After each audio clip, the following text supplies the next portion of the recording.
आज हम लोग डी फार्मा सेकेंड ईयर की बुक से जो वो चैप्टर पहले का जो हॉस्पिटल फार्मेसी नाम से है, इसका बुक का नाम हॉस्पिटल क्लिनिकल फार्मेसी। इस चैप्टर से 12 मल्टीपल चॉइस क्वेश्चन को हम लोग हल करेंगे इस वीडियो में। तो इस वीडियो में शुरू से लेकर लास्ट तक बने रहें, क्योंकि काफ़ी इंपॉर्टेंट क्वेश्चन होने वाले हैं जो हर तरह के फर्स्ट ईयर हो या सेकेंड ईयर हो, एएनएम जीएनएम से लेके हर तरह के उपयोगी परीक्षाओं में पूछे जाते हैं। तो इस वीडियो में हम पूरा उसको हल करेंगे, जानेंगे मल्टीपल चॉइस क्वेश्चन को। तो चलिए शुरू करते हैं। तो क्वेश्चन नंबर पहला आप देख सकते हैं, which of the following hospital treat patient that are suffering from infection and communicable disorder and need to be isolated.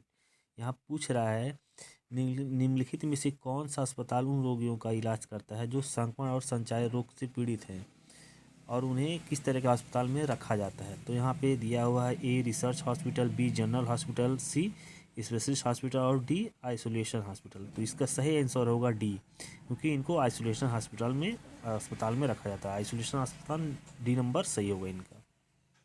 दूसरे क्वेश्चन की तरफ हम लोग बढ़ते हैं। तो दूसरे क्वेश्चन की तरफ हम लोग बढ़ते हैं, देखते हैं the example of teaching come research hospital is. तो ये पूछ रहा है कि शिक्षण के साथ साथ यहाँ अनुसंधान का भी काम होता है, इस तरह के अस्पताल को क्या कहा जाते हैं, कौन से अस्पताल होते हैं। तो इसका ए दिया है पीएचसी, बी दिया है पीजीआईएमईआर, सी दिया है ताल्लुक हॉस्पिटल, डी दिया है एपिडेमिक डिसीज हॉस्पिटल। तो इसका सही आंसर होगा बी पीजीआईएमईआर। ये जो अस्पताल होते हैं ये बच्चों को पढ़ाते भी हैं और यहाँ रिसर्च भी होता है। इस तरह के अस्पताल को टीचिंग कम रिसर्च हॉस्पिटल कहते हैं। तो इसका सही आंसर दूसरे का होगा बी। अब हम अपने तीसरे क्वेश्चन की तरफ बढ़ते हैं। तीसरा क्वेश्चन है the number of bed in district hospital is, कि इसमें पूछ रहा है जिला अस्पताल में बेडों की संख्या कितनी होती है। तो यहाँ हमारे पास दिया ए 6, बी 50, सी 200 और डी 500। तो इसका सही आंसर होगा तीसरे का सी 200। जिला अस्पताल में बेडों की संख्या 200 होती है।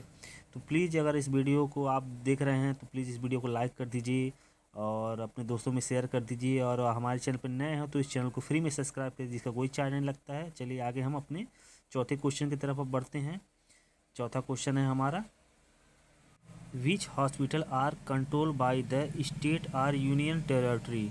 इसमें पूछ रहा है कि कौन से अस्पताल राज्य या केंद्र शासित प्रदेश द्वारा नियंत्रित होते हैं। कौन से अस्पताल राज्य या केंद्र शासित प्रदेश द्वारा नियंत्रित होते हैं। इसमें दिया है ए हमारा state government hospital, b local bodies hospital, c voluntary agency hospital, d taluk hospital. तो इसका होगा, जब यहाँ साफ लिखा हुआ केंद्र या राज्य से, तो स्टेट गवर्नमेंट से संबंधित है।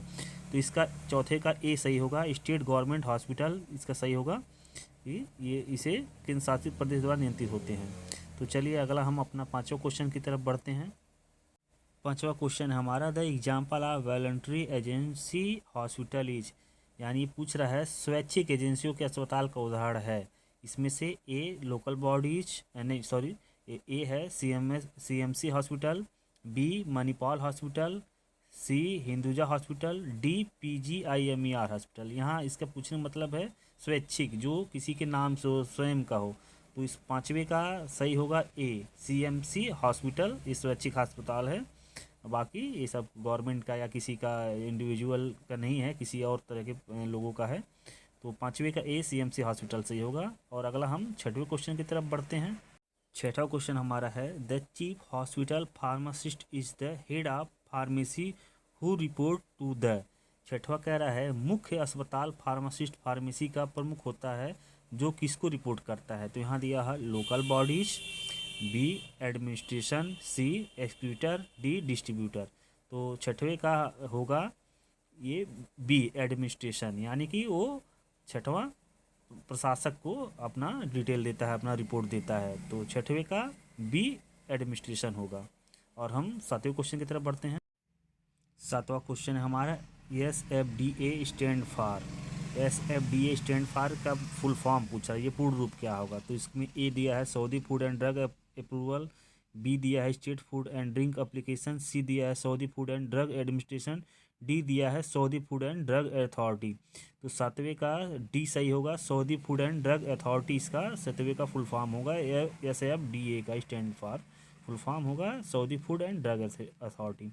और हम अब अगला सातवां हो गया हमारा। अब आठवें क्वेश्चन की तरफ बढ़ते हैं। आठवां हमारा क्या है, 8वां क्वेश्चन है हमारा, the head quarter of FIP is. तो हेड क्वार्टर ये पूछ रहा है, द इंटरनेशनल फार्मास्यूटिकल फेडरेशन इसका होता है FIP का फुल फॉर्म। तो इसमें दे रहा है the head quarter of FIP is. A दिया है हेंग, बी दिया है जिनेवा, सी दिया है बेलारूस, डी दिया है केमन आइसलैंड। तो 8वें का हमारा होगा हेंग। हेंग जो नीदरलैंड में है, 8वें का होगा, FIP का हेड क्वार्टर है हेंग में। तो चलिए हम अगले अपने 9वें क्वेश्चन की तरफ बढ़ते हैं। 9वां क्वेश्चन है हमारा, the good pharmacy practice is in community and hospital pharmacy start in. यहाँ पूछ रहा है सामुदायिक और अस्पताल फार्मेसी में उचित फार्मेसी अभ्यास की शुरुआत हुई किस सन में शुरुआत हुई। तो यहाँ दिया है ए 1892, बी 1952, सी 1982, डी 1992। तो इसका सही आंसर होगा डी 1992 में इसकी शुरुआत हुई। चलिए अगला हम अब अपने 10वें क्वेश्चन की तरफ बढ़ते हैं। 10वां क्वेश्चन हमारा क्या है? 10वां क्वेश्चन हमारा है, the international pharmaceutical federation FIP was established in. यहाँ फिर वही क्वेश्चन पूछ रहा है जो पीछे हम 8वें क्वेश्चन में देख चुके हैं। पूछ रहा है इंटरनेशनल फार्मास्यूटिकल फेडरेशन FIP की स्थापना कहाँ हुई है। तो इसका सही आंसर होगा, पहले हम देखते हैं। ए दिया है हेंग नीदरलैंड, बी दिया है जिनेवा जापान, सी दिया है बेलारूस रूस, और कैमन आइसलैंड। तो इसका ए ऑलरेडी हम लोग पढ़े हैं, हेंग नीदरलैंड इसका हेड क्वार्टर है। 10वां क्वेश्चन का ए सही है। और इसी के साथ हम अब 11वें क्वेश्चन की तरफ बढ़ते हैं। 11वां हमारा क्या है? 11वां क्वेश्चन हमारा है, the administrative service of a hospital are controlled by a. A है चीफ एग्जीक्यूटिव ऑफिसर, बी है चीफ ऑपरेटिंग ऑफिसर, सी है चीफ फाइनेंशियल ऑपरेटर, डी है कॉर्पोरेटर वाइस प्रेसिडेंट। तो यहाँ पूछ रहा है 11वां कि अस्पताल की प्रशासनिक सेवाओं को किसके द्वारा नियंत्रित किया जाता है। तो इसका होगा ए चीफ एग्जीक्यूटिव ऑफिसर के द्वारा। चीफ यानी कि मुख्य कार्यकारी अधिकारी के द्वारा इसको नियंत्रित किया जाता है। तो 11वां का ए चीफ एग्जीक्यूटिव ऑफिसर सही होगा। इसके साथ इसका हम अब 12वां लास्ट क्वेश्चन की तरफ बढ़ते हैं। 12वां हमारा क्या क्वेश्चन है? 12वां हमारा है AHSP स्टैंड्स फॉर। यहाँ स्टैंड्स फॉर मतलब पूर्ण रूप क्या है, इसका फुल फॉर्म क्या है AHSP का। तो यहाँ 12वां का ए दिया हुआ है Atlantica system of health service priority, b Australian society of health service pharmacy, c American society of health service primary, d American society of health system pharmacy. तो इसका 12वां का AHSP का फुल फॉर्म स्टैंड फॉर होगा d सही होगा, American society of health system pharmacy. इसी के साथ दोस्तों ये पूरा हमारा चैप्टर 1 हॉस्पिटल फार्मेसी पहला चैप्टर का 12 ऑप्शनल क्वेश्चन हमारा पूरा कंप्लीट हुआ। और इसी के साथ हम आगे अब अगले चैप्टर को लेके आ रहे हैं। तो इस वीडियो को ज़रूर लाइक कर दीजिए,